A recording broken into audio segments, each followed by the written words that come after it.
와우. 좀 그렇지? 어쨌든 시간에 자 우리 오늘부터 우리 중학교에 딱 들어오셔서 사회 공부 어렵다고 얘기 많이 들으셨죠? 예, 그 사실이에요. 거짓말 아니다. 예. 진짜 초등학교에 비해서는 많이 좀 어려워져요. 정말 난이도가 초등학교 당연히 요정도 근데 뭐 이렇게 된 거야. 그래서 애들이 막 놀래가지고 생각보다 사회가 이렇게 어려운 과목이었나요? 이러면서 이제 당황해가지고 오더라고요.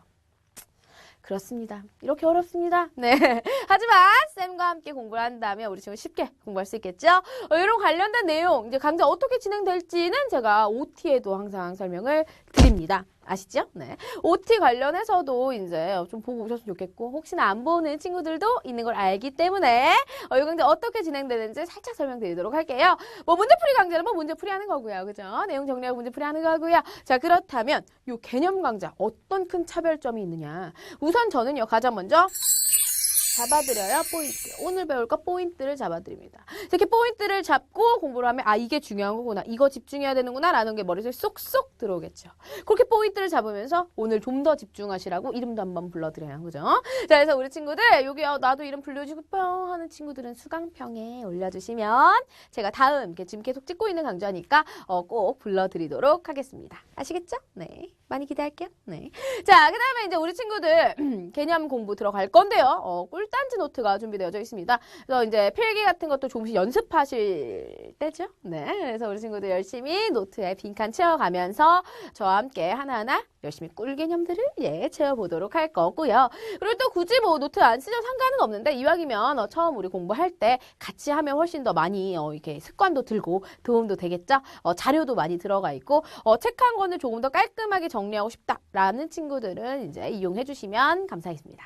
이렇게 열심히 개념 강좌를 하고 나면 오늘 뭘 배웠지? 헐 이렇게 멍 때리지 않도록 오늘 배운 내용 한 번 더 꿀단지 맵으로 정리해 드립니다. 그래서 꿀단지 맵 같이 좀 이렇게 다운 받으셔서 자료실에 제가 빈 꿀단지 맵 올려드릴 거예요. 그러면 다운받으셔가지고 이렇게 정리하셔도 되고 아니면 본인 노트에다가 따로따로 정리하셔도 됩니다. 그래서 나중에 하나로 모으면 하나의 요약 정리비 또 될 수 있겠죠? 그거 이용해 주시면 되고요.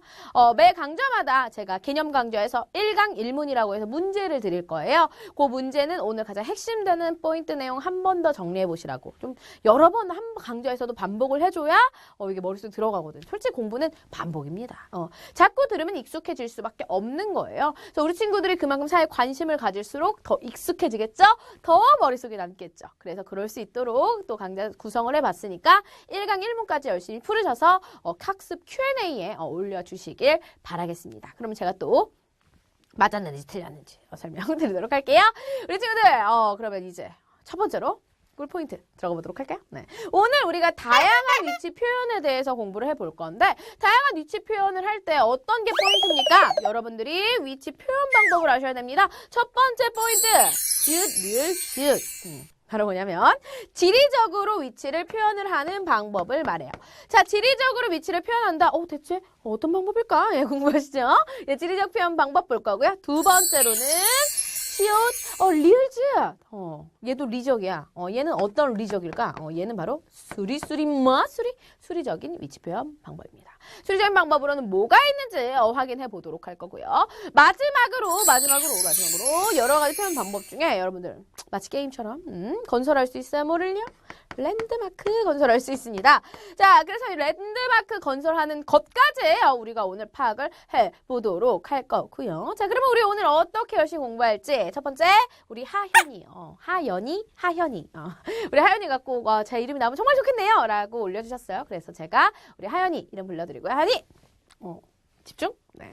자, 두 번째 우리 나영이는 쌤이랑 초6 학년 2학기도 공부를 같이 했어요. 물론 수연이도 마찬가지고 하연이도 마찬가지지만 공부하면서 되게 질문을 많이 올렸던 친구예요. 나영이도 그렇고 수연이도 그렇고 우리 함수연 친구와 이나영 친구 이름만 들어도 수연, 나영 너무나 되게 예쁠 것 같아요. 네.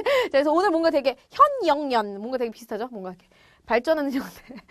이렇게 봐주시면 되겠고 우리 나영이랑 이제 수연이랑 하연이랑 다 같이 오늘 열심히 우리 공부 또 시작해 보도록 하겠습니다. 다 함께 우리 위치 표현 방법으로 들어가 보도록 할게요.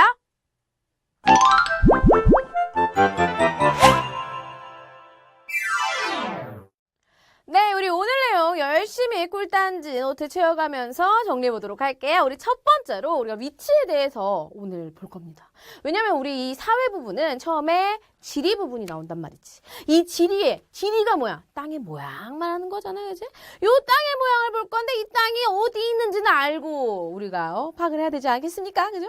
그래서 우리가 이제 다양한 위치를 표현하는 방법에 대해서 볼 건데, 그러한 표현을 할 때 넓은 범위의 지역을 할 수도 있어. 예를 들면 나라별로 혹은 대륙별로 이렇게 큰 범위를 표현할 수도 있고, 혹은 우리 집처럼 좁은 범위를 표현할 수도 있겠죠. 그래서 우리가 넓은 범위랑 좁은 범위를 표현하는 방법이 좀 다르단 말이죠. 그래서 우리가 먼저 첫 번째로 넓은 지역의 위치를 같이 한번 표현해 보도록 하겠습니다. 자, 넓은 지역의 위치. 내가 지금 차지하고 있는 바로 여기. 바로 이곳, 이 공간. 그죠? 위치를 볼 건데, 넓은 지역은 나라를 설명하는 거다라고 쉽게 생각해 주시면 되겠습니다. 이 나라를 설명할 때 제가 오늘 첫 번째 포인트 드렸는데, 무슨 지역 위치? 오케이. 다 기억하고 있구나. 또 1강이라고 또 열강을 해요. 우리 친구들이. 너무 마음에 들어. 그렇지. 바로 지리적 위치 되겠습니다.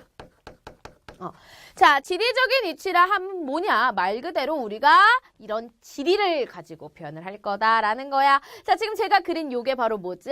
오케이, 바로 대륙과 해양입니다. 대륙과 해양으로 표현하는, 그래서 되게 대략적인 표현이다라고 할 수가 있겠죠. 예를 들면, 자, 얘들아 미국 어디냐? 왜 있습니다. 되게 대략적이죠. 정확하진 않죠. 그죠? 이런 걸 우리가 대략적이라고 하는 겁니다. 자, 그래서 우리가 대륙과 해양으로 표현을 하는 건데, 어떤 식의 대륙과 해양으로 표현을 하냐? 세계에는요, 가장 큰 6개 대륙이 있습니다. 여러분들이 대학교에 가면 꼭 가고 싶은, 여행을 가고 싶은 그곳, 배낭을 메고. 어디 배낭여행? 그렇지. 주로 유럽으로 많이 가죠. 요 적이 바로 어디가 될까? 그렇지. 유럽이 되는 겁니다. 유럽으로 가고 싶죠? 네, 가고 싶죠. 저도 가고 싶죠. 저 좀 데리고 왔어요. 네. 영국이랑 프랑스랑 독일이랑 여러분들이 많이 아는 그런 대부분의 유럽 국가들이 바로 이곳에 속하게 되겠습니다. 자, 그래서 우리가 속한 대륙은 어디죠? 그죠? 세계에서 가장 큰 대륙, 바로 아시아에 속하겠죠? 바로 여기가 아시아입니다.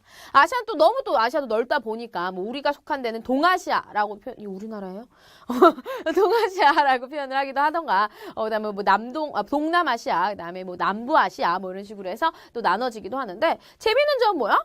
유럽하고 이 아시아가 붙어 있어. 붙어 있어.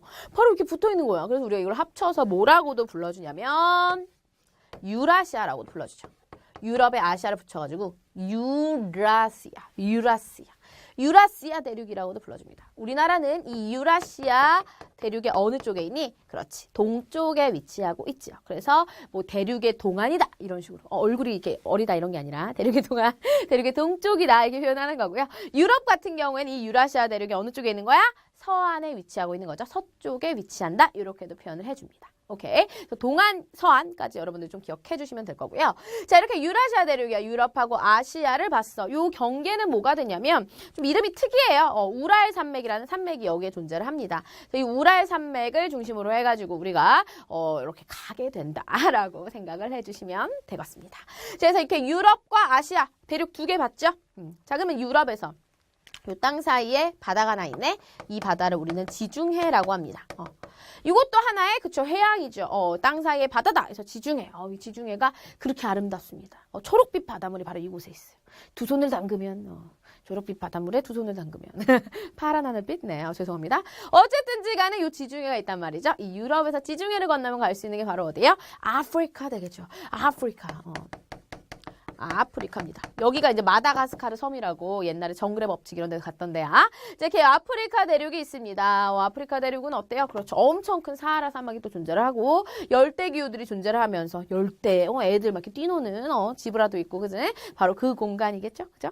자, 이렇게 해서 우리가 유럽, 아시아, 아프리카 봤고요. 자, 이렇게 넘어와 볼까요? 이렇게 넘어와 볼게요. 이렇게 넘어와서 이쪽이 바로 뭐예요? 미지의 대륙. 아메리카 되지 않겠습니까? 이 아메리카는 우리가 어떻게 나눠볼 수 있냐면 위쪽을 북쪽의 아메리카다. 북아메리카라고 불러주고요. 아래쪽은 그렇지. 남쪽의 아메리카니까 남아메리카라고 불러줍니다. 이 경계가 바로 어디냐면 바로 여기예요. 여기에 이제 그 파나마 저기 운하가 존재를 또 하거든요. 그래서 요 운하를 가지고서 이제 남북으로 이렇게 나눠주는 거지. 그래서 이 북아메리카에는요 캐나다하고요, 그다음에 이제 미국하고요, 멕시코까지 북아메리카에 들어가고요. 나머지 뭐 브라질, 아르헨티나, 칠레, 볼리비아, 뭐 페루 이런 거는 전부 다 남아메리카에 속합니다. 북아메리카가 훨씬 잘 살죠. 예, 훨씬 잘 살아요. 이렇게 봐주시면 되겠습니다. 자, 그러면 대륙을 지금 1, 2, 3, 4, 5 5개 나왔네. 하나 더 나와야지. 세계에서 가장 작은 대륙. 뭐가 뛰노는? 캥거루가 뛰노는 오스트레일리아가. 이거 캥거루 아닌데. 존재를 하는 바로 어디예요? 오세아니아. 5살이 아니라는 거죠. 오세아니아. 자, 오세아니아 대륙 되겠습니다. 이 오세아니아 대륙은요, 세계에서 가장 작은 대륙으로서 지금 요 대륙, 바로 호주 있죠, 호주. 호주가 존재하는 곳이고요. 오스트레일리아, 그죠? 그 옆에 가시면 이제 뉴질랜드 있습니다. 뉴질랜드로도 이제 어학연수 이런 거 많이 가잖아. 여기가 영어권 국가여가지고 아마 가는 친구도 있을 거야. 혹시 호주에서 듣고 있는 친구도 있나? 막 이래. 이런 곳입니다. 이렇게 우리 친구들이 6개 대륙이 있다라고 봐주시면 되겠습니다. 자, 그렇다면 우리나라를 설명할 땐 어떻게 하면 돼? 우리는 이 대륙에 속합니다. 우리는요, 아시아 대륙의 동쪽에 속한다라고 표현할 수가 있겠죠. 혹은 우리가 아시아 대륙 말고 뭐라고도 얘기해줘도 돼? 그렇지, 우리는 유라시아 대륙의 동쪽에 속합니다라고 표현을 해주시면 되는 겁니다. 오케이? 자, 우리나라 표시 한번 해주면 좋겠지? 요 있네. 예. 자, 그다음에 이제 3가지 또 바다를 봐야 돼요. 우리가 이제 해양을 볼 건데, 해양은요, 우리가 3대양이라고 표현합니다. 3가지 가장 큰 바다. 옛날 노래에도 나왔지. 뭘 건너서 당신을 위해서 달려가죠. 그죠? 대서양을 건너고요. 태평양을 건너서 인도양을 건너죠. 그죠? 자, 우리 태평양은 어딘지 아실 겁니다. 바로 우리랑 연결되어져 있는 가장 큰 바다. 그래서 클테자를 쓰는 거지. 그지? 그래서 우리가 태평양이라고 합니다. 너무 큰 거야. 그지? 태평양. 이 태평양이요, 멀리서 볼 때는 되게 평화로워 보인대요. 그래서 이름이 태평양이 된 건데, 사실은 진짜 무서운 곳이야. 물살이 겁내 빨라 막 이래. 멀리서 볼 때는 뭐든지 다 그래. 원래 인생도 그러잖아. 인생은 멀리서 보면 희극이지만 가까이서 보면 비극이라고. 태평양이 그렇습니다. 멀리서 보면 평화로워 보이지만 실제로 가면 되게 물살이 세다. 자, 이렇게 태평양 존재하고요. 요쪽에 요 V라인 나라가 어딜까요? 요새 각광받고 있는 인도 되겠습니다. 그래서 인도 밑에 바다다 이래가지고 우리가 인도양이라고 불러주죠. 이 양이라는 게 큰 바다라는 한자어예요. 자, 그리고 나서 요 아메리카랑 요 유럽, 아프리카가 사실은 어때요? 그렇죠. 지구는 둥그니까 붙어져 있거든요. 이 아메리카와 유럽 사이의 바다, 이걸 우리는 뭐라 부르냐면 대서양이라고 불러줍니다. 왜 이름이 대서양일까? 서쪽에 아주 큰 바다가 있다라는 거잖아. 그치? 왜 대서양이야? 얘네들이 이름 기준을 했기 때문에 그래. 유럽의 기준에서, 유럽이 잘 나가니까, 기준에서 서쪽에 큰 바다가 있는 거지. 그래서 우리가 대서양이라고 불러줍니다. 그래서 우리가 이렇게 인도양, 태평양, 대서양 해가지고 3대양이라고 불러주고 있는 거죠. 그래서 우리가 대륙으로 설명할 때는 어때? 6대륙. 6대륙 3대양으로 설명을 하게 됩니다. 근데 일부 교과서에서는요, 6대륙이 아니라 7대륙이라고도 불러요. 뭐까지 더해서? 남극대륙까지 더해서요. 왜 남극대륙을 더해주냐? 남극대륙은 사실 얼음입니다. 얼음이 완전 두꺼워가지고 대륙처럼 보이는 건데 실제 땅은 아닌 거지. 그래서 6대륙이라고 하는 학자도 있고, 아니야, 야 그래도 남극 그 정도면 대륙이지 뭐. 대륙 껴줘. 이래서 7대륙이라고 하는 학자도 있습니다. 그러다 보니까 교과서마다 약간 다른 정도 있고요. 그 다음에 이제 3대양이 아니라 선생님 저 5대양이라 배웠는데요. 5대양. 그래가지고 남극해하고 남극 주변의 바다인 남극해랑 북극해까지 넣어가지고 5대양이라고 가르치는 그런 교과서도 있어요. 근데 대부분의 교과서는 6대륙 3대양으로 표현이 되어져 있다. 라는 것 기억을 해주시면 되겠죠? 네. 자, 그래서 이렇게 해서 우리나라는요, 설명을 할 때 대륙으로는 아시아 대륙의 동쪽에 있다라고 설명을 해줍니다. 자, 그렇다면 우리가 바다를 같이 해야 되잖아. 대륙만 하면 안 되지. 해양으로도 설명해줘야 되지. 우리나라는 어느 바다랑 가장 가까워? 그렇지, 가장 큰 바다. 태평양의 어느 쪽에 존재해? 그렇지, 서쪽에 존재합니다. 우리나라는 아시아 대륙으로는 동쪽이고요. 태평양의 서쪽에 위치합니다. 라고 설명을 해주시면 되죠. 내가 서쪽이라고 쓸 뻔했네. 서쪽에 위치한다. 라고 설명을 해주시면 되겠습니다. 우리 친구들 앞으로 어떤 나라가 나와도 설명하실 수 있겠죠. 예를 들어 내가 지금 영국을 설명할 거야. 자, 영국은 어때요? 유럽에 혹은 유라시아 대륙의 서쪽에 위치하면서 그쵸, 대서양, 대서양이 대서양으로는 봤을 땐 오른쪽에 있는 거지. 얘네가 대서양의 동쪽에 속한다. 이런 식으로 표현할 수 있겠죠. 오케이. 오스트레일리아 설명할 거야. 오스트레일리아는 어때요? 오세아니아 대륙에 속하면서, 그지? 태평양의 남쪽에 위치한다. 이렇게도 표현할 수 있겠죠.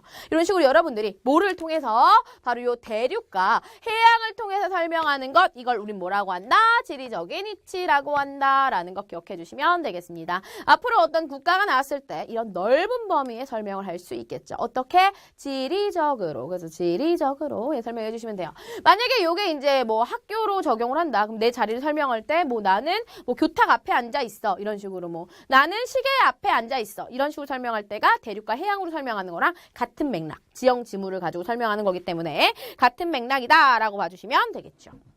자, 그렇다면 이제 우리가 뭘 볼 거냐면 두 번째로서 진짜 제일 중요해요.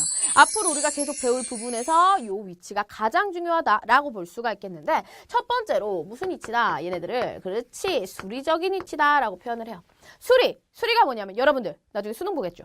수능에서 숫자 나오는 수학 영역은 뭐라 그러죠? 그렇죠. 수리 영역이라고 하죠. 그죠? 자, 수리라는 건 숫자라는 뜻입니다. 우리가 표현을 할 거야. 어떻게? 아주 정확하게 표현을 할 거예요. 아주 정확하게 표현을 할 건데, 이렇게 표현하기 위해서는 정확한 점을 빡 찍어야 된다라는 거야. 이 점들을 우리가 가상으로 다 만들어 놓은 거죠. 그죠? 바로 그 애들을 뭐라 불러주냐면, 우리가 위도와 경도라고 불러줍니다. 위도와 경도로 표현을 한, 그것을 우리는 뭐라고 한다? 수리적 위치라고 표현을 합니다. 위도, 경도, 의로라고 하니까 좀 이상하네. 위도, 경도로 표현된 그런 위치다라는 거 기억을 해주시면 되겠지요. 자, 그럼 위도는 뭐고 경도는 뭡니까? 사람들이 정확하게 위치를 표현하기 위해서, 정확하게 하기 위해서 가상의 선들을 마련해놨어요. 가짜 선이야. 실제로 이렇게 지구에 그려져 있다는 게 아니라 우리가 임의로 이렇게 설정을 해놓은 거죠. 그죠? 자, 그래서 뭐가 있냐면 가상의 선인 위선, 그 다음에 이제 경선, 위도라고 쓸까요? 위도가 더 낫겠죠? 내가 뭐가 차이가 있는지 설명 또 해드릴게요. 네. 위도와 우리가 경도로 표현을 한다라는 거야. 자, 위도는 뭐냐면요. 위아래를 구분하는 겁니다. 위아래. 그래서 북반구와 남반구를 구별을 해주는 가로선들. 위아래는 가로로 구분해야지 양옆으로 구분할 순 없잖아. 그지? 위아래를 구분을 해주는 게 바로 뭐다? 그렇지. 위도다라는 것. 위도는 위아래. 그래서 지구의 어떤 선? 지구의 가로선이다라는 것을 꼭 기억을 해주실 필요가 있겠습니다. 가로선의 값.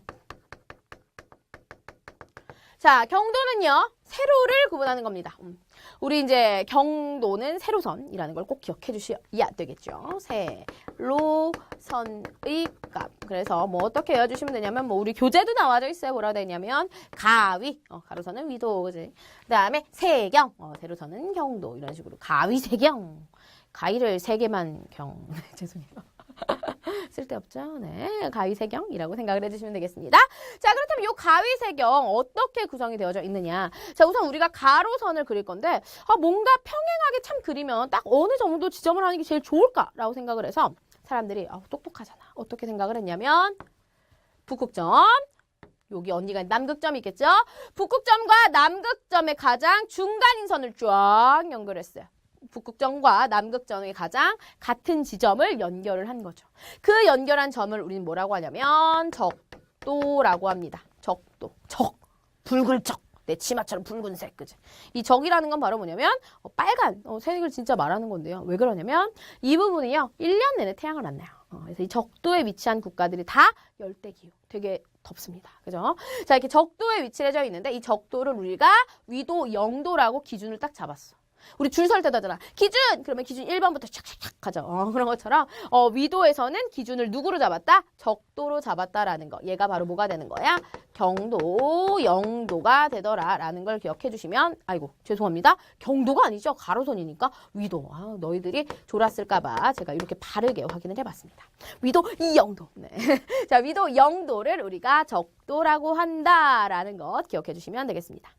어떻다고? 북극점과 남극점에서 같은 지점을 쭉 연결한 선. 그걸 우리는 적도, 위도의 기준이라고 합니다. 오케이? 자, 그래가지고 이렇게 얘네들을 우리가 위도라고 불러주는 건데 위도. 여기서부터 적도부터 정정정정정 가는 거지. 그래서 총 몇 도까지 있냐면 90도까지 위치를 합니다. 위도는 여기가 0도겠죠. 0도부터 여기 90도잖아. 그지? 90도까지 위치를 해요. 그래서 북쪽으로도 90도가 있고요. 남쪽으로도 90도가 있어요. 그래서 우리가 이걸 뭐라 불러주냐면 위쪽을 북쪽의 90도 위도다. 그래서 우리가 이 위쪽은 전부 다 북위라고 불러주고요. 남쪽은 뭐라 불러줘? 그렇지. 남위라고 불러줍니다. 우리나라는요. 어느 쪽에 있냐면 지적도의 북쪽에 위치를 하고 있습니다. 우리는 북위에 위치를 하고 있어요. 북위에 위치를 하고 있더라. 남위의 이차항국가 거의 대부분 없어요. 지구는요. 많은 대륙과 해양으로 되어져 있지만 대부분의 대륙이 북반구에 몰려져 있습니다. 그래가지고 북반구에는 엄청나게 많은 대륙이 있지만 남반구는 거의 대부분이 바다거든요. 그래서 우리가 이 북반구, 요 북쪽 위도에 있는 반구, 구가 반개다 이거야. 이 반구 같은 경우에는 반구 뽕뽕 아니고요. 이 반구 같은 경우에는 이제 우리가 육반구라고도 불러줍니다. 육지가 많은 반구. 오케이? 그리고 남반구 같은 경우에는 어때요? 바다가 많으니까 수반구다라고도 불러줘요. 별명이에요. 육반구, 수반구, 남반구, 북반구 막 이런 식으로 해서 딱 나와도 남반구, 남쪽 위도 애들 이런 식으로 이야기를 해주시면 되는 거예요. 오케이? 우리는 북반구에 위치를 하고 있습니다. 자, 그렇다면 쌤, 위선이라는 거는 위도랑 뭐가 다른가요? 위선? 위선자? 막 이런 거 나쁜 사람? 막 이런 거 아니야? 그런 거 아니고요. 위선이라는 건요. 그 위도를 쫙 연결하는 거야. 우리 친구들 수직선도 어때? 그 수들이 다 있어가지고 연결 쭉 하니까 수직선이 되는 거잖아. 그지? 그런 것처럼 위도를 쫙 연결한 선은 우리가 위선이라고 하는 거죠. 그래서 지구의 가로선은 뭐가 되는 거니? 위선이 되는 겁니다. 그 가로선 하나에 해당하는 값을 우린 뭐라 그래? 위도라고 부르는 거죠. 앞으로 위도랑 위선 구분할 수 있겠죠. 위도는 뭐야? 가로선의 값. 위선은요. 가로선만을 의미하더라. 자, 그렇다면 우리나라는 어디 위도에 위치를 하고 있습니까? 우리는요, 북위 33에서요, 43도에 위치하고 있습니다. 이거 이따 쉽게 외우는 방법 알려드릴게요. 자, 그렇다면 이제 두 번째로 우리 경도로 같이 한번 가보실란가요? 네. 자, 경도로 가볼게요. 자, 경도도 우리가 기준을 쫙 잡았어. 경도는 어떤 거냐면, 지구의 이제 세로선들, 경선이라 불러주죠. 바로 요런 세로선들. 이런 경선의 값을, 요 값을 우리가 뭐라 그래? 그렇지. 경도라고 불러주는 거지.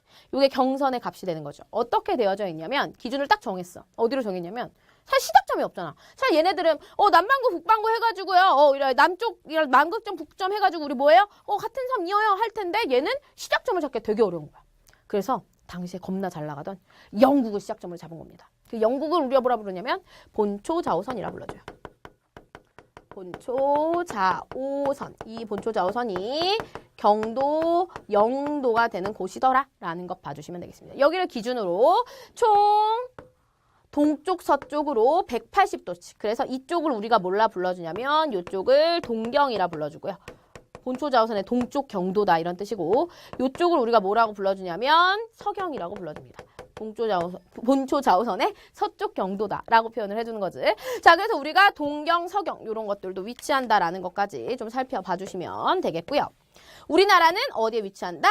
본초좌우선, 영국으로부터 동쪽에 위치를 하고 있습니다. 그래서 우리는 북위에 위치하면서 경도로는 동경에 위치를 하죠.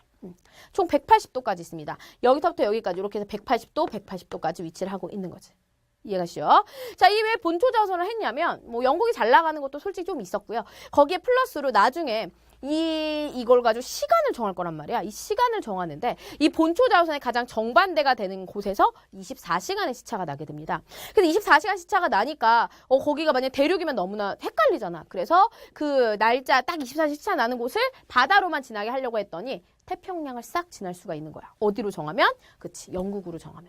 그래서 우리가 본초좌우선을 뭐로 했더라? 기준으로 했더라. 뭐의 기준? 경도의 기준으로 했더라 라는 겁니다. 이 본초좌우선은요, 영국의 그리니치라는 천문대를 지나게 돼요. 영국의 그리니치 천문대를 지나는 천문대를 지나는 선이 되겠더라.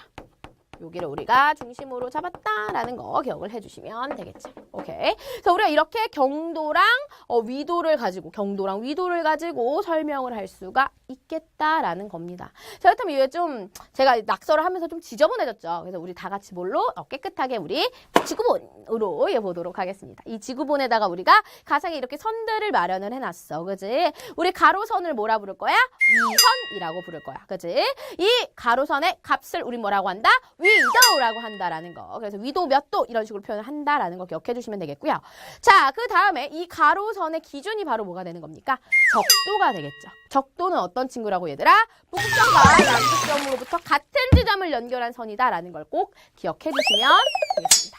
오케이. 자, 그럼 우리 경도도 조금 더 깔끔하게 배울까? 경도지구본 뿅! 네, 경도지구본이 나왔습니다. 요 경도지구본 보시면 어때요? 그렇지. 세로선들이 막 그려져 있어. 이 세로선들을 우리 뭐라 그래? 경선이라고 해. 이 경선의 값을 우리는 얼마라고 해요? 경도라고 표현한다라는 거지. 이 경도의 기준은 우리가 어디로 잡았어? 본초 좌우선으로 잡았지. 이 본초 좌우선은 어디 있는 거예요? 영국을 지나는 그린위치 천문대를 지나는 곳이더라. 라는 걸 기억해 주시면 됩니다. 이 본초 좌우선이라는 말이 뭐 기본이 된다, 시작이 된다 이런 말이에요. 그래서 경도의 시작, 기본이다 이런 뜻이다 라고 생각해 주시면 돼요. 자, 그럼 여기서 제가 하나 팁을 드리도록 하겠습니다. 우리나라의 수리적인 위치 어떻게 하면 쉽게 외울 수 있을까요? 이거 앞으로 공부해 두시면 계속적으로 도움이 많이 되는데 여기에 제가 살짝 우리나라 지도를 그려보도록 할게요.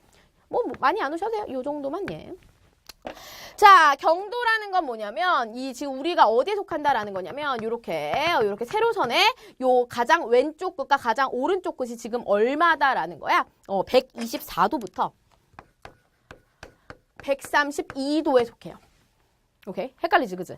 자, 그렇지만, 예, 외울 수 있습니다. 이렇게 봐주시면 돼요. 자, 그리고 이제 가로선 같은 경우에는 요게 위치한다고 봐주시면 돼. 우리나라 가장 북쪽 끝이랑 가장 남쪽 끝. 여기 뭐가 있어야 돼? 그렇지. 제주도도 있고 해야 되겠지. 이어도 있어야 되겠지, 그지? 이렇게. 남쪽 끝. 동쪽 끝은 어디예요? 그렇죠. 독도겠죠, 독도. 이렇게 독도. 자, 이렇게 해서 가장 서쪽 끝, 동쪽 끝, 북쪽 끝, 남쪽 끝을 우리가 설명할 수 있어야 된다라는 걸 기억해 주시면 됩니다. 어떻게 외우면 되느냐? 자, 우리 친구들이 2838만 외우면 돼요. 2838. 2838. 2838이 바로 뭐냐면 우리나라의 가로에는 마음 아픈 선 38도 선이 있습니다. 38도 선이 있고요. 이 3이 오기 전에 요 가장 우리나라의 중심은요. 몇 도 선이냐면 128도 선입니다. 128도. 그러니까 128, 38, 1, 2, 3. 너무 쉽죠. 1, 2, 3 나왔으면 이제 뭐 나와야 돼? 그렇지. 4 나오고 5 나오면 되겠죠. 자, 그래서 여기다 우리가 4랑 5로 계산을 해줄 거다라는 거야. 그치? 어디에다가 4를 해주시냐면 여기 1, 2, 3 여기다 4 해가지고 여기다 4 해가지고 플러스 마이너스 4를 해주시면 되고요. 1, 2, 3, 4 5, 1, 2, 3, 4, 그럼 여기 뭐가 나와야 돼? 그렇지. 5가 나와주셔야 되겠죠. 그래서 뿔마만 해주시면 계산이 다 되는 거예요. 그러니까 우리 친구도 뭐만 하면 돼? 1, 2, 3, 4, 5만 하시면 되는 거예요. 1, 2, 3, 4, 5. 오케이? 1, 2, 3, 4, 5. 그치? 자, 그럼 여기 한번 계산해볼까? 128도에서 4도 빼주시면 얼마예요? 124도 되겠죠. 128도에 4도 더해주시면 얼마예요? 132도 되겠죠. 그죠? 근데 우리는 어느 쪽 경도에 속해요? 동쪽 경도에 속해. 그래서 우리가 영어로 어떻게 할 거냐면 이스트 이렇게 써주기도 합니다. 동경 124, 132라고 하셔도 되고요. 124도 2, 132도 2로 해주셔야 돼요. 오케이. 자, 그렇다면 우리 여기 38에다가 한번 더해보도록 할까? 38에다가 더해주시면 5를 더해주시면 얼마가 나오나요? 그렇지요. 43이 나오고요. 여기는요. 빼주시면 얼마예요? 33이 나오겠죠. 그죠? 자, 그러면 여기도 도인데 우리는 어느 위도에 속한다? 북쪽 위도에 속해. 영어로 north라고 해주시면 되겠죠? N 이렇게 적어주시면 됩니다. 자, 그러면 얘들아 남위는 영어 뭐로 하면 되겠니? 그렇지. S, south로 하시면 되고요. 서경은 영어로 뭐로 하시면 돼요? W, west 해주시면 되겠죠. 이런 식으로 해서 영어로 약자로 적어주셔도 전혀 상관이 없습니다. 이거 어떻게 외우라고 얘들아? 그렇지. 1, 2, 3, 4, 5만 외워주시면 요것만 생각해주시면 이해해주시면 어떻게 돼요? 쉽게 우리가 우리나라의 경도 다 구분할 수 있다라는 거 기억해주시면 되겠습니다. 자, 그래서 제일 중요한 건 방금까지 배웠던 우리가 지리적 위치랑 수리적 위치예요. 자, 지리적 위치, 수리적 위치인데 하나 더 있어요. 뭐가 있냐면 관계적인 위치가 있습니다. 관계라는 게 뭐야? 그치? 너와 나의 관계. 너와 나의 연결고리. 우리 안에 그거. 자, 연결고리란 말이야. 주변 국가의 관계를 가지고 표현을 하는 겁니다. 예를 들면 우리나라의 주변국 누가 있을까? 그렇죠. 우리나라의 서쪽에는요. 그렇지요. 서쪽에는 중국이 있습니다.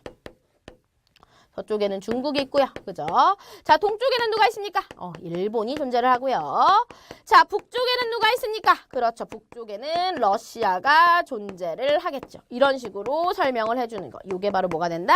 그렇지. 관계적 위치가 된다라는 거죠. 그래서 이렇게 해서 각 위치를요. 수리적, 지리적, 관계적으로 표현해 볼 수 있느냐를 물어봐요. 너무나 중요하겠죠? 우리 한 번 더 자막으로 어떤 형식인지 정리해 보도록 할게요. 자, 지리적인 위치는 뭘로 표현한다? 대륙과 해양으로 표현을 한다라는 거 기억해 주시면 되겠고요. 두 번째로 수리적인 위치는 그렇지 수리수리 마수리 숫자로 표현을 하더라라는 겁니다. 가상에서는 위선과 경선 그치 그 값인 위도 경도로 표현을 해주더라라는 것 기억해 주시면 되겠고요. 마지막으로 관계적 위치는 어때요? 주변 국가의 관계. 너랑 나랑 관계가 어떠냐? 그렇게 상호 의존성으로 표현을 한다라는 것까지 살펴봐 주시면 되겠죠. 그래서 요거를 좀 적용해서 이런 식으로도 나와. 예를 들면 우리가 영화를 보러 가. 우리 내 자리는 F열 7번이네. 어때? 숫자로 표현했지? 이건 수리적으로 표현하는 방법이다. 이런 식으로 문제가 나올 수 있습니다. 그래서 숫자로 표현하는지 지형, 지물, 그러니까 대륙, 해양을 이용하는지 혹은 주변의 관계를 이용하는지를 보고 이거 무슨적 위치다 라는 것 구분해 주시면 되는 거예요. 오케이? 그래서 우리가 지금까지 넓은 지역의 위치를 표현하는 방법을 배웠는데요. 이제는 좁은 지역의 위치. 예를 들면 우리 집 놀러 오세요. 네, 우리 집 같은 위치 어떻게 표현하는지 같이 한번 살펴보러 가보도록 하겠습니다. 네, 우리 좁은 지역의 위치 표현하는 방법 보기 직전에 우리 뭐 볼 거냐면 전체 제가 세계 지도를 지금 한번 보여드리도록 하겠습니다. 세계 지도 나라. 뿅! 네, 세계지로 나오나? 네. 제 세계 지도 속에서 우리나라랑 경도가 비슷한 국가, 위도가 비슷한 이런 거 확인해 보도록 할게요. 가장 먼저 우리나라랑 위도랑 비슷한 국가는 표시해 주세요. 네, 위도가 비슷한 국가들입니다. 바로 옆에 있는 중국도 들어갈 수 있겠고요. 그다음 뭐 미국도 들어갈 거고, 뭐 이탈리아 등등등 들어갈 겁니다. 뭐 에스파냐, 뭐 그리스, 뭐 이런 애들 전부 다 들어갈 거다라는 거 살펴봐 주시면 되겠고요. 자, 그렇다면 이제 두 번째로 우리나라랑 경도가 비슷한 국가만 나와라. 경도랑 비슷한 국가, 즉 세로선이 비슷한 국가인 거겠죠. 필리핀하고요. 그다음에 이제 오스트레일리아, 호주 들어갈 겁니다. 그다음에 뭐 일본도 있을 거고요. 뭐 비슷합니다. 러시아도 들어갈 거고, 그지? 이러한 국가들이 있다라는 거 살펴봐 주시면 되겠고요. 자, 그다음에 이제 어떤 국가들 알아두시면 좋으냐면 본초 좌우선에 위치한 국가들, 즉 시간에 이제 기준이 되는 국가들이란 말이야. 영국과 비슷하게 본초 좌우선 비슷한 국가들만 알아. 네, 영국 있고요. 그다음 프랑스 있고요. 그죠? 그다음에 에스파냐라든가 뭐 말리라든가 뭐 부르키나파소 같은 그런 저희 아프리카에 이집트 들어갈 뻔. 아프리카에 위치한 그런 국가들만 봐주시면 되겠습니다. 마지막으로 가장 세계에서 더운 곳들 바로 적도에 위치한 국가만 나라. 네, 적도에 위치한 국가들입니다. 대부분의 동남아시아 국가도 여기 속하겠지요. 뭐 인도네시아라든가 그죠? 이런 애들도 속할 거고 얘네뿐만 아니라 이제 뭐 에콰도르, 뭐 브라질 이쪽에 이제 남아메리카에 속한 친구들도 들어갈 것이다라는 것까지 기억해 주시면 되겠습니다. 뭐 우간다, 케냐 뭐 이런 애들도 있고요. 그죠? 자, 그래서 적도에 위치한 국가들, 뭐 우리가 경도에 위치한 국가들이라든가 그다음에 우리나라랑 비슷하게 위도, 경도 비슷한 것들도 봤어요. 자, 그렇다면 이제 정말 우리 들어가 볼까요?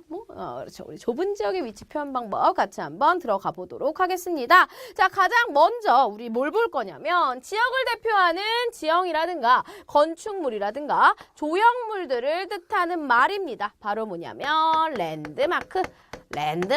한참 유행했죠. 그 게임 때문에, 그치? 랜드마크, 컨설, 이것 때문에 한참 유행했었는데, 요 랜드마크 같은 경우에는요, 대표적으로 도시마다 하나씩 있습니다. 제가 사진 하나 보여드리도록 할게요. 요 첫 번째 사진 보시면, 요거 많이 봤던 거죠? 에펠탑입니다. 요 에펠탑 같은 경우에는 어디를 대표하는 랜드마크일까요? 그렇죠. 파리를 대표하는 랜드마크 되겠더라. 자, 두 번째로 하나 더 보여드리도록 할게요. 이 친구는 어때요? 네, 오페라 하우스입니다. 어디에 가면 있는 거? 호주 시드니에 가면 볼 수 있는 오페라 하우스 될 거고요. 세 번째, 네, 요 사진 자유의 여신상 되겠습니다. 요 자유의 여신상은 미국 뉴욕을 대표하는 그런 랜드마크가 될 것이고요. 마지막으로 이겁니다. 이거 많이 봤죠? 옛날에 한번 불타가지고 좀 속상한 적도 있었죠? 바로 남대문 숭례문 되겠는데요. 우리 서울을 대표하는 랜드마크 되겠더라라는 것 살펴봐 주시면 되겠습니다. 물론 서울 대표는 뭐 남산이 될 수도 있고요. 뭐 이렇게 뭐 그런 지형이 될 수도 있는 거야. 남산 이런 것처럼.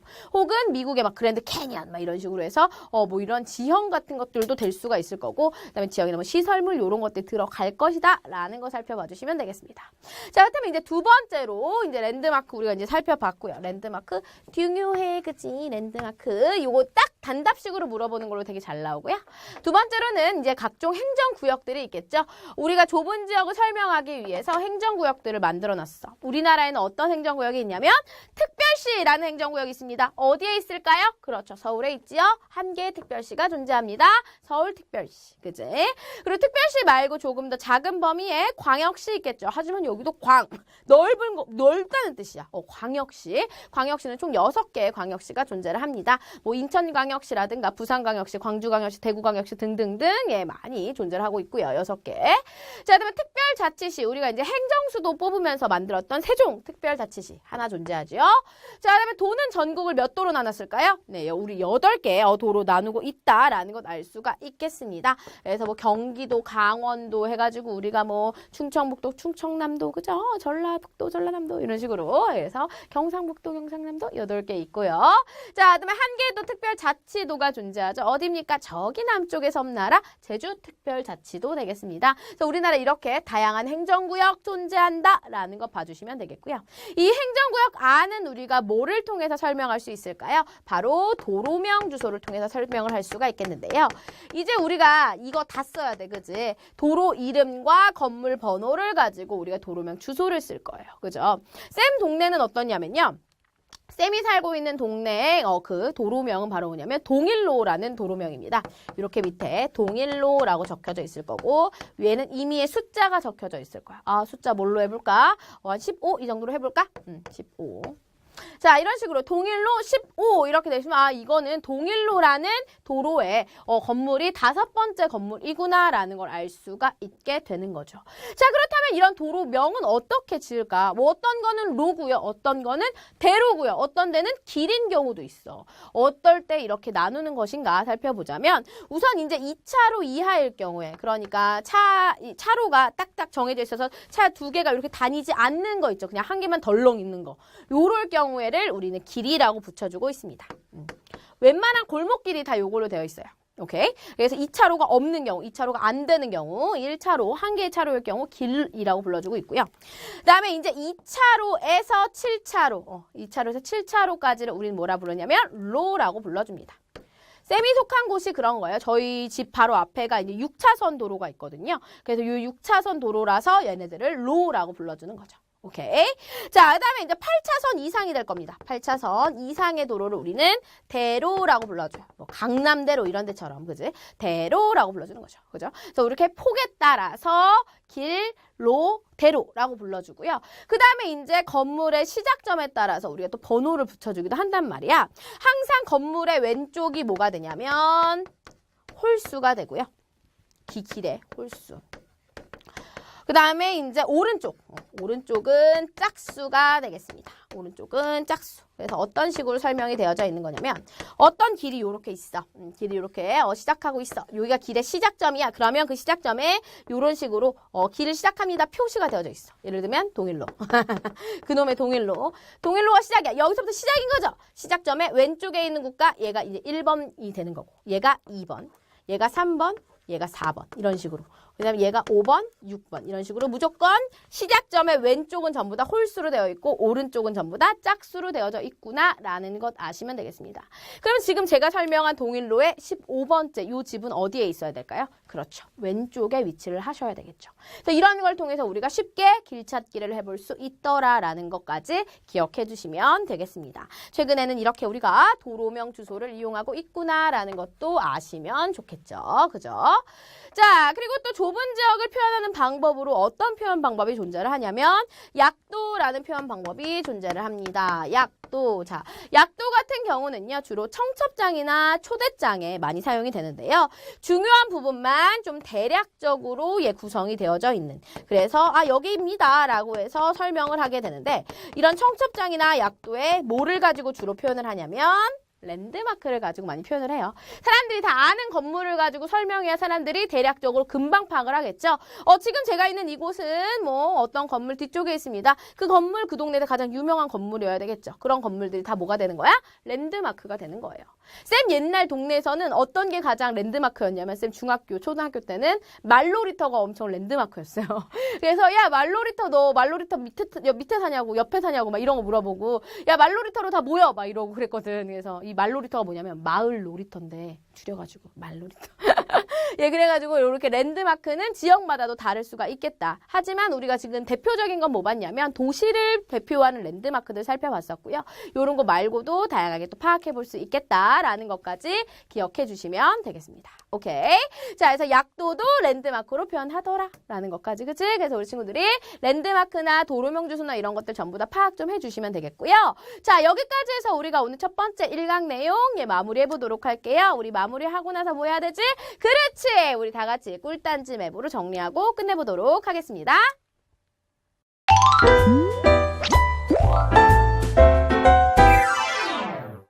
네, 우리 오늘 배웠던 내용 꿀단지 맵으로 마무리해 보도록 하겠습니다. 우리 오늘 다양한 위치 표현 방법에 대해 살펴봤는데요. 어떻게 살펴봤지? 우리가 넓은 지역을 표현하는 방법하고 그 다음에 좁은 지역을 표현하는 방법에 대해서 설명을 해봤습니다. 자, 넓은 지역을 표현하는 방법으로서 우리가 어떤 식으로 위치 표현을 해봤지요? 그렇죠. 수리적인 위치와 지리적인 위치와 그지? 그 다음에 관계적인 위치에 대해서 살펴봤더라라는 거야. 그지? 그 다음에 관계적. 각각의 방법이 어떻게 설명하는지 기억해 주실 필요가 있겠습니다. 자, 수리적은 어때요? 숫자를 이용해서 표현을 해주는 방법은 우리가 수리적인 방법이다 라고 표현을 해주지요. 뭐랑 뭐를 가지고? 그렇지. 가로선의 값인 위도와 세로선의 값인 경도를 가지고 표현을 해주더라. 위도는 몇 도부터 몇 도까지 있죠? 그죠? 기준점인 바로 적도가 이제 기준점이 될 거고, 그지? 0도부터 90도까지 존재를 할 것이다 라는 것까지 기억해 주시고요. 경도는 어때요? 기준점은 본초 좌우선이 될 거고요. 본초 좌우선을 기준으로 0에서 180까지 위치를 하더라. 자, 위도는 어떤 이도 있었어요? 북위, 북쪽 위도, 북쪽으로 90도까지, 남쪽으로 90도까지 존재를 하고요. 경도 같은 경우에는 서쪽으로 180도, 동쪽으로 180도 존재한다라는 것까지 기억해 주시면 됩니다. 자, 그렇다면 우리나라는 어떤 경도에 있다 그랬지? 그치? 12838, 그치? 그 다음에 45 기억해 주시면 되겠죠? 그래서 계산을 해보면 114, 132도인 동경에 위치를 하고 있고요. 북위로서 어떻게 위치하고 있지? 33에서 43도까지 위치를 하고 있구나라는 것을 알 수가 있겠습니다. 자, 이렇다면 두 번째, 지리적으로는 우리가 뭐로 표현하는 거야? 그렇죠. 대륙하고요. 해양을 가지고 표현을 하는 게 지리적인 표현 방법이더라. 우리나라는 어떻게 들어가게 돼요? 그렇지. 대륙으로는 유라시아 혹은 아시아 대륙의 동쪽이다. 바다로 하면 태평양의 서쪽이다. 표현하실 수 있겠죠. 마지막으로 관계적이라는 건 뭐니? 주변 국가의 관계를 가지고 표현을 하게 되겠는데 우리나라로 치자면 어때요? 우리는 저쪽으로는 중국, 동쪽으로는 일본, 북쪽으로 러시아 있더라. 이런 식으로 표현해 줄 수 있겠다라는 거 봐주시면 되겠고요. 자, 좁은 지역의 위치를 표현하는 방법으로서 어떤 지역을 대표하거나 그치 그런 시설물, 그치 구분되는 시설물이나 조형물 같은 것 이런 걸 우리는 랜드마크라고 한다 그랬죠? 어떤 지역을 대표하고 있는 거야? 대표적으로 에펠탑은 파리를 대표하고 있지요. 그다음에 남대문은 서울을 대표하고 있지요. 이런 식으로 어떤 지역을 대표하는 지형이라든가 혹은 시설물 같은 거 다른 지역과 그래서 구분이 되는 거죠. 어딜 가도 에펠탑 볼 수 없고 어딜 가도 남대문 볼 수 없는 것처럼 그지? 대표되는 시설물이더라라는 거 봐주시면 되겠고 자 그리고 여러 가지 행정구역에 대해서도 살펴봤고요. 그죠? 좁은 지역의 방법으로 행정구역이 있었고 자 마지막으로 어떤 거 있었죠? 그렇죠. 도로명 주소 있었습니다. 우리 이제 바꿔서 도로명 주소를 꼭 사용을 해줘야 돼. 그치?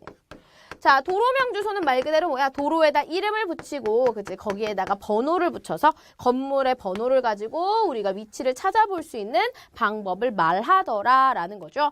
그래서 그 폭에 따라서 우리가 도로명도 바뀌죠. 로, 그 다음에 길, 로, 대로 해가지고 1차선, 2에서 7차선, 8차선 이상 이런 식으로 우리가 봐줬을 거고요. 그 다음에 숫자로는 어때? 그렇지. 건물 번호 우리가 어떻게 볼 수 있니? 건물 번호 같은 경우에는 무조건 왼쪽이 뭐가 된다? 그렇지. 왼쪽이 홀수가 되더라. 그지? 그다음에 오른쪽에 있는 애가 바로 뭐가 돼요? 그렇지. 짝수가 된다라는 거. 왼호로 짝 기억해 주시면 되겠습니다. 그죠?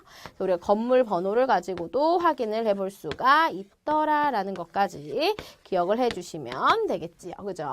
그래서 우리가 오늘 이렇게 다양한 위치 표현 방법에 대해서 살펴봤습니다. 우리나라의 위치 표현하는 것까지 잘 이렇게 기억을 해주시면 돼요. 그게 주로 서술형으로 많이 나옵니다. 우리나라의 위치를 지리적으로 표현해라, 수리적으로 표현해라 이런 것들 나올 수 있으니까 잘 기억해 두시길 바라겠고요. 수리적 한 번만 연습하고 마무리로 가자. 자, 우리나라 이렇게 있으면 어떻게 기억하라고? 그치? 세로는 128, 가로는 뭐라고요? 38이라고. 그치? 가로는 38이야. 여기 어떻게 해야 돼? 플러스 마이너스, 그치? 4, 얘는 플러스 마이너스 5를 해주면 되더라. 자, 그래서 여기는 어떻게 되는 거야? 그렇지. 124도에서 132도에 우리가 어디에? 동경에 위치한다 볼 수 있었고요. 세로로는요. 플러스 5에서 여기가 43, 여기는 33. 그래서 33에서 43도 놀스에 위치한다라는 것까지. 그래서 요거는 꼭 기억해 주시길 바라겠습니다. 오케이.